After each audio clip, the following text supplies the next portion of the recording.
போகுது இல்லையா, அந்த பேக்டீரியாஸில் இருக்குல்ல அதுக்குள்ளே மிக்ஸ் ஆகிடுது. ஸோ கோயம்புத்தூரில் எல்லாமே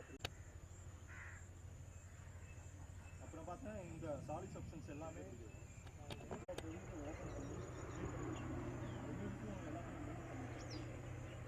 மழை பெஞ்சுன்னா இது வரைக்கும் தண்ணி ஓடிச்சு. அந்த நேற்று நான் என்னடா இப்படி மஞ்சள் கலர் இது எப்படின்னா அப்படி மினரல் வாட்டர் வாங்க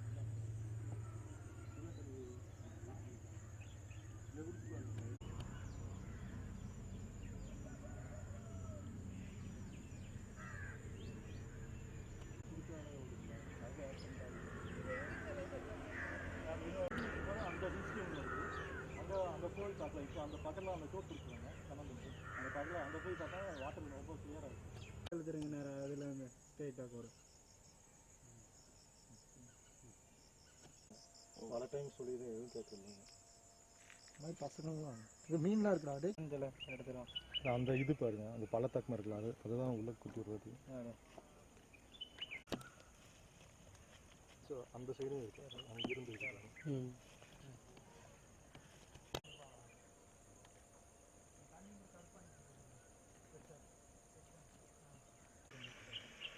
என்ன பண்ணுறானுங்க அந்த இடத்துல? குப்பைதான், குப்பையினால தான்.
பார்த்தீங்கன்னா வச்சிருக்க போய் இல்லைன்னா அதையும் வாங்கியிருக்கோம். டாக்குமெண்ட்ஸ் பார்த்தீங்கன்னா 1100 ஏக்கர் தாங்க.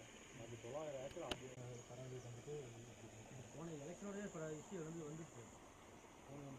தெரியாமல் எத்தனை இருக்குன்னு தெரியும் நம்மள உள்ளார. இப்போ லோக்கலில் இருக்கிறவங்களுக்கு குப்பை போடுறதுக்கு பஞ்சாயத்தில் இடம் கொடுக்க மாட்டேங்கிறாங்க. ஏன்னா ரோடு ஏன்னா இந்த கடைசியில் இருக்காங்க. இந்த ஃபோட்டோஸ்லாம் பெரிய பெரிய பேக்கில் இருக்குது, அதெல்லாம் அவங்க போட்டுருக்காங்க. இல்லை இது இன்னும் காமெடி பார்த்துக்கோங்க. நேற்று என்எஸ்எஸ் கேம்ப் சனிக்கிழமை நீங்கள் க்ளீன் பண்ணுறேன்னு பண்ணிட்டு வச்சிருவாங்க. இப்போ நான் போன தடவை பண்ணும்போது நான் கம்ப்ளைண்ட் பண்ணேன் சார், சத்தம் போட்டு செக்யூரிட்டி இன்சார்ஜ் சத்தம் போட்டேன். ஏன் சார் க்ளீன் பண்ணுறேன்னு பண்ணி இப்படி கொண்டு போட்டுக்கிறீங்களே எதுக்கு?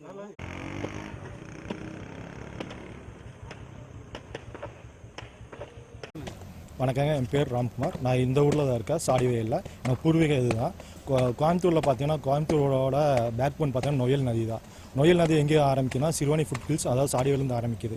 ஸோ நம்ம கோயம்புத்தூர்லேயே ஒரு இம்பார்ட்டன்ட் டாபிக் பார்த்தீங்கன்னா வாட்டர் பொல்யூஷன். அதாவது இங்கேருந்து ஆரம்பிக்குது, அதாவது ஆரிஜினேஷன் ஆஃப் நொயல்லேருந்து ஆரம்பிக்குது. அது எப்படின்னு பார்த்தோன்னா ஒவ்வொரு ஊராட்சிலையும் மழைநீர் வடிகாலுக்கு இது கால்வாய் கட்டியிருக்காங்க. அதெல்லாம் பார்த்தீங்கன்னா சாக்கடை தான் இப்போ ஓடிட்டுருக்கு அதில். ஸோ இங்கிருந்தே நம்மளுக்கு பொல்யூஷன் எல்லாமே இருக்குது. இப்படி பார்த்தோன்னா மத்துராயபுரம் ஊராட்சி, ஆலந்துறை பேரூராட்சி, மாதம்பட்டி பேரூராட்சி, அப்படியே காலம்பாளையம் எல்லாத்துலேயுமே டேரெக்டாக கொண்டு போய் நொயல் நதியில் வந்து சாக்கடையாக மிக்ஸ் பண்ணுறாங்க. ஸோ நாங்கள் பல பேர்த்துக்கிட்ட மனு தந்துட்டோம், நடவடிக்கை எடுக்கிற மாதிரி கேட்டிருக்கோம். இது வரைக்கும் எதுவுமே இது இல்லை. இதனால் பார்த்தீங்கன்னா இந்த சாக்கடையில் வந்து அந்த சாலிட் சப்ஸ்டன்ஸ் எல்லாமே சாயில் இருக்க மீன்ஸ் அந்த தண்ணி பூமிக்கு உள்ள போகக்கூடிய அந்த ஹோல்ஸ் எல்லாத்தையுமே பிளாக் பண்ணிடுச்சு.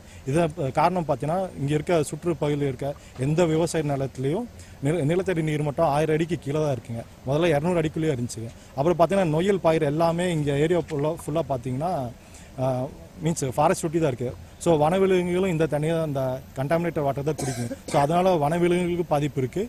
அதே மாதிரி எல்லா ஊராட்சியும் அவங்கவுங்க பிளாஸ்டிக் வேஸ்ட்டும் நொயலில் குட்டுறாங்க. ஸோ அதனாலையும் நிறையா மீன்ஸ் அதனாலே ரேடியேஷன் ப்ராப்ளம்லாம் இருக்குது. அப்புறம் பார்த்தீங்கன்னா எல்லா கிளை நதிகளையும் சிறுவாணி வாட்டரோட ஏர் வேல்வ் இருக்குது. அதாவது சிறுவாணி டு கோயம்புத்தூரோட பைப் லைனில் ஓட ஏர் வேல்வ். அதில் பார்த்தீங்கன்னா எல்லாத்துலேயுமே இந்த சாக்கடை தண்ணி தான் மிக்ஸ் ஆகிருக்கு. அதாவது தண்ணி உள்ளே போகுதோ இல்லையா முக்கியம் இல்லை. ஸோ அந்த சாக்கடை தண்ணியில் இருக்க பேத்தஜன்ஸ், அதாவது ஹார்ம்ஃபுல் பாக்டீரியா, தீமை விளைவிக்கக்கூடிய பாக்டீரியானால அந்த தண்ணியை தான் எல்லாருமே கோவை மாவட்டத்தில் இருக்க எல்லாரும் அந்த தண்ணி தான் கண்டாமினேட் வாட்டர் தான் குடிக்கிறாங்க. இதனால பார்த்தீங்கன்னா நிறைய பாதிப்புகள் வரதுக்கு சான்சஸ் இருக்குது. அது இல்லாமல் பார்த்தீங்கன்னா நொயலோட வழித்தடத்தில் எல்லாத்தையுமே ஆக்கிரமிப்பு பண்ணியிருக்காங்க. தனியார் நிறுவனங்கள் அவங்களும் ஆக்கிரமிப்பு பண்ணி அவங்களோட வேஸ்ட்டு எல்லாமே அதில் குட்டுறாங்க. இதுக்கு என்ன பண்ணணும்? இதுக்கப்புறம் இது வரைக்கும் நான் ஒவ்வொரு எலெக்ஷன் அப்பவும் வர கேண்டிடேட்டுக்கு தான் நாங்கள் மனு தந்திருக்கோம், ரெக்வஸ்ட் பண்ணியிருக்கோம் நொயலை எப்படியாவது மீட்டு தாங்கன்னு. பட் இது வரைக்கும் எந்த நடவடிக்கையும் எடுக்கவே இல்லை. அப்புறம் இப்போ ஏப்ரலில் எலெக்ஷன் வரப்போகுது. ஸோ அதுக்கு ஏதாவது கேண்டிடேட் எங்களுக்கு ஏதாவது பண்ணுவாங்க. எங்களுக்கு இல்லை, கோயம்புத்தூரில் எல்லா இதுவும் எல்லா லேக்ஸும் கண்டாமினேட்டாக இருக்குது. எல்லாம் என்ன காரணம், இங்கேருந்து போகிற பொல்யூஷனால தான். இப்போ பார்த்தா உக்கடம் பெரிய குளம், குறிச்சி குளம் எல்லாத்துலேயும் பார்த்தீங்கன்னா இந்த தண்ணி தான் போய் அங்கே சேமித்து வச்சுருக்காங்க. அங்கே இருக்க ஆகாய தாமரை வளர்றதுக்கு காரணம் இங்கேருந்து போகிற கழிவுநீரில் இருந்த சீட்ஸ் தான். அப்படி பார்த்தீங்கன்னா அங்கே தண்ணி சேமித்து வச்சு தண்ணி பூமிக்குள்ளே போகிறதில்ல, எல்லாமே எவாப்ரேட் ஆகி தான் போயிட்டுருக்கு. இது வரைக்கும் யாருமே இந்த நடவடிக்கை எடுத்ததில்லை. என்ஜிஓக்கள் நிறையா இருக்காங்க கோயம்புத்தூரில், நொய்யலை புதுப்பிச்சு தரேன்னு சொல்கிறாங்க. இது வரைக்கும் யாருமே புதுப்பிக்கவே இல்லை. அப்படியே போச்சுன்னா சென்னையில் இருக்க கூவத்துக்கு கூட ரொம்ப மோசமாக தான் போகுது. கூவம் ஏற்கனவே செத்து போச்சு, ஆனால் நொய்யல் இப்போ செத்துட்டு வருது. இதை மீட்டு எடுக்க ஒவ்வொரு ஊர்லேயும் ஒவ்வொரு பஞ்சாயத்தில் இருக்க, அதாவது பெருவச்சில் இருக்க இளைஞர்கள் முன் வந்தால் மட்டுமே நொய்யலை மீட்டு எடுக்க முடியும். ஏன்னா ஒவ்வொரு இந்தியாவோட பெரிய சக்தி பார்த்தீங்கன்னா இளைஞர்களோட சக்தி தான். ஸோ அவங்க முன்வர வேண்டும். இதை மாவட்ட நிர்வாகத்துக்கிட்ட கேட்டுக்கிறோம், தமிழக அரசு மற்றும் மத்திய அரசையும் கேட்டுக்கொள்கிறோம் நொய்யல் புதுப்பிச்சு தருமாறு. இப்போ இல்லைன்னா அடுத்த கட்டமாக என்ன பண்ண போகிறீங்க? அடுத்த கட்டமாக இது வரைக்கும் எல்லா எலெக்ஷனும் அவங்க போய் ஓட்டு போட்டிருக்கோம். தேர்தல் புறக்கணிக்கிறதா அடுத்த கட்டமாக இருக்குங்க.